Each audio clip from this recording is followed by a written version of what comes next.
نماز کا پابند چھوٹی ایج سے بچوں کو کیسے بنایا جا سکتا ہے؟ بہت ہی امپورٹنٹ چیز ہے اور جس کے لیے سارے والدین پریشان بھی ہیں. اور سوسائٹی میں صورتحال یہ ہے کہ نماز ادا کرنے کے لیے باجماعت نمازوں کے لیے بزرگوں کی ایک چھوٹی سی صف ہوتی، پوری مسجد خالی ہوتی ہے. جی بالکل ایسے ہی. رمضان کے مہینے میں یہ ہوتا ہے کہ ابتدائی دنوں میں صفیں زیادہ ہو جاتی ہیں اور خاص طور پر تراویح میں رش بڑھ جاتا ہے. پھر کچھ دن گزرنے کے بعد وہ رش کم ہونا شروع ہو جاتا ہے اور پھر بھی ینگسٹرز کی تعداد تو پھر بھی کم ہی نظر آتی ہے. اور یہ ایک ببل کی طرح اٹھتی ہے، ایک جوش اٹھتا ہے تو اس کے بعد یہ ختم ہو جاتا ہے. اس کا مطلب یہ کہ لوگوں کے اندر گنجائش ہے، لوگ چاہتے ہیں، لوگوں کو تسکین چاہیے، لوگوں کو اس کی ضرورت ہے، وہ کنیکشن چاہتے ہیں. لیکن پرابلم یہ ہے کہ ہم ان بچوں کے پوائنٹ آف ویو سے نہیں سوچتے، ہم آئیڈیل سٹیج تک پہنچنا چاہتے ہیں. مثال کے طور پر رمضان کی تراویح میں سب لوگوں کا دل ہوتا ہے کہ بچے جو ہیں وہ پوری تراویح پڑھ سکیں، پورا قرآن ختم کر جائیں، اسی طرح سے چلو قرآن ختم ہو جائے گا. بچوں کے لیے جہاں پہ یعنی صرف سورہ اخلاص اور چھوٹی صورتیں پڑھنا بھی دوبھر ہے، وہاں اتنا زیادہ قرآن کا حصہ سننا کتنا زیادہ مشکل ہو جائے گا. میں دونوں اعتبار سے بات کرنا چاہوں گی. ایک تو فرض نمازیں کیسے پابند بنایا جائے، دوسرا یہ ہے کہ تراویح کے سلسلے میں، قیام اللیل کے سلسلے میں کیا کس طرح سے بابت. جی جہاں تک فرض نمازوں کا تعلق ہے تو پہلی چیز تو اگزامپل ہے، رول ماڈل ہے. ماں باپ دونوں کو جب نماز کا پابند بچہ دیکھتا ہے تو آپ نے بچوں کو دیکھا ہوگا جن کی مائیں نماز پڑھتی ہیں، بچے ساتھ ہی لیٹ جاتے ہیں، انہیں پتہ نہیں ہوتا کہ سجدہ کیسے کرنا ہے. ابھی سجدے کی عمر کو نہیں پہنچتے، انہیں سجدہ کرنا نہیں آتا، لیکن انہیں یہ پتا ہے کہ کسی نے پیشانی زمین پہ رکھی ہے اور ایک پوسچر ہے جو اختیار کیا سجدے کا، تو سجدہ ان سے نہیں ہوتا تو پورے کے پورے لیٹ جاتے ہیں. اب بچوں کو دیکھیے، چھوٹے چھوٹے بچے ہیں جو ماں کو مستقل نماز پڑھتے دیکھتے ہیں گھر کے اندر، تو اس کو دیکھ دیکھ کے یعنی ٹائم پہ جو ہی جائے نماز بچتی ہے تو بچہ چاہتا ہے کہ میں ماں سے پہلے جا کے سجدہ کر لوں. بالکل ایسے ہی. ایک تو یہ بات ہے پہلی. ڈیمانسٹریٹ کر کے دکھائیں. جی یعنی مستقل طرز عمل جو ہے بچے کے سامنے ہو اور اس کو یہ پتا چلے کہ ماں خوش دلی کے ساتھ یہاں پہ آتی ہے، تو بچے کے لیے بھی آسانی ہو جاتی ہے. دوسری چیز جو ہے وہ یہ کہ بچے کو اللہ سبحانہ تعالیٰ سے کنیکٹ کرنا، اللہ تعالیٰ کون ہے، اللہ تعالیٰ کی باتیں کرنا. میں رسول اللہ کی اس یعنی جو نصیحت ہے اور آپ کا جو حکم ہے نومولود کے لیے، اس کے اتنے گہرے اثرات دیکھتی ہوں کہ بچے کی زبان اللہ کے نام سے کھلوائی جائے.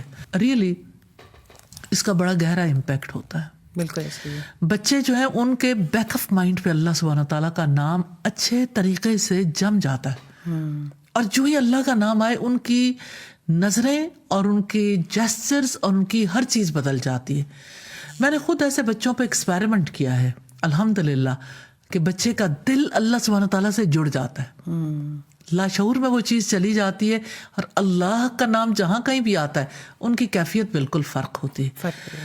تو اس کا مطلب یہ ہے کہ جو جو نصیحتیں اللہ کے رسول صلی اللہ علیہ وسلم نے کی، جو جو طریقہ کار اختیار کیا، بالکل بے عین ہی آپ کے فٹ سٹیپس پہ چلتے ہوئے ان یعنی اس طریقے کو اختیار کر کے بچے کا دل اللہ سبحانہ تعالیٰ سے لگایا جا سکتا ہے. بچے کے دل میں اللہ سبحانہ تعالیٰ کی عظمت، اللہ تعالیٰ کی قدرت، اللہ تعالیٰ کی محبت، اس کی رحمت، جتنی چیزیں اس کے دل کے اندر ڈالیں گے اتنا زیادہ بچہ نماز ادا کرنے کے لیے تیار ہوگا. اور اس کو یہ بتایا جائے کہ نماز ادا کرنی ہمارے لیے کیا اہمیت رکھتی ہے اور پوری کائنات کس طرح سے اپنی اپنی نماز ادا کرتی ہے، تو بچہ جو ہے وہ اپنے آپ کو اس کا پارٹ اینڈ پارسل سمجھتا ہے اور نماز ادا کرنے کو اپنے اوپر بوجھ نہیں سمجھتا.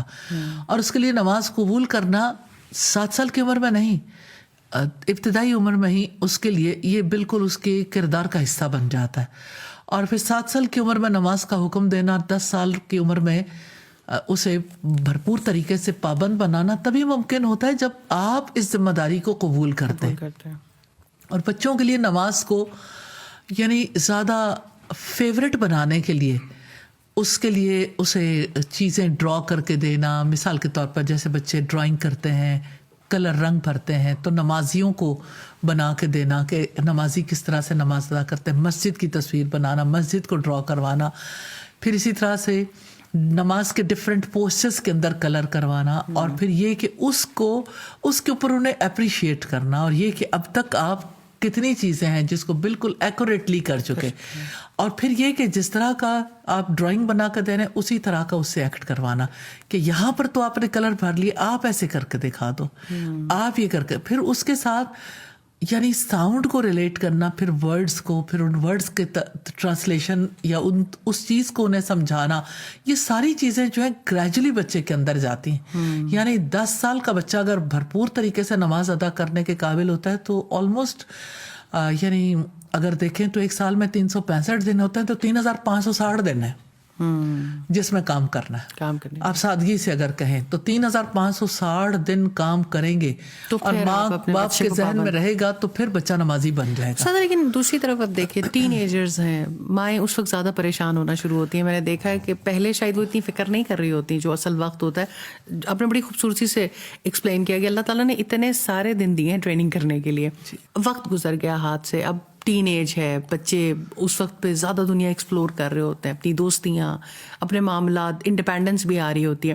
میں نے دیکھا مائیں تب زیادہ پریشان ہونا شروع ہو جاتی ہیں کہ ہمارا بچہ نماز نہیں ادا کرتا۔ اس وقت گیم جو ہے نا پیرنٹس کے ہاتھ سے نکل چکی ہوتی ہے بہت حد تک۔ کوشش کریں، لیکن یہ ہے کہ بچوں کو پھر ان کے ایج فیلوز کے اعتبار سے مجھے لیلۃ القدر کے حوالے سے یہ روایت بہت میرے دل کو اپیل کرتی ہے، اور میں کوشش کرتی ہوں۔